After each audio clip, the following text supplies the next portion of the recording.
Public বিশ্ববিদ্যালয়ে উচ্চশিক্ষার জন্য সুযোগ দিতে হবে।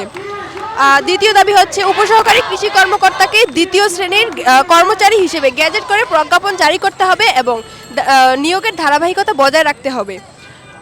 আমাদের তৃতীয় দাবি কৃষি ডিপ্লোমা শিক্ষার মান উন্নয়নের জন্য শিক্ষক সংকট দূর করতে হবে। 4 নম্বর দাবি হচ্ছে কৃষি ডিপ্লোমা শিক্ষাকে ডিএই এর অধীনস্থ থেকে বের করে সম্পূর্ণভাবে কৃষি মন্ত্রণালয়ের আলাদা প্রতিষ্ঠান করতে হবে।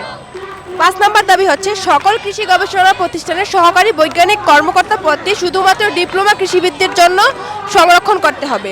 6 নম্বর দাবি ডিপ্লোমা কৃষিবিদদের বেসরকারি চাকরির ক্ষেত্রে ন্যূনতম 10ম গ্রেডের পে স্কেল বেতন দিতে হবে। 7 নম্বর দাবি হচ্ছে কৃষি ডিপ্লোমা শিক্ষার্থীদেরকে মাঠ সংযুক্তিতে ভাতা প্রদান করতে হবে।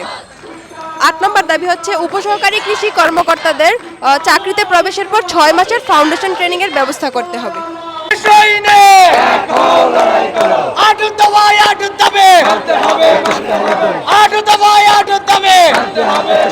বিগত কয়েকদিন যাবৎ কর্মসূচি করে যাচ্ছি।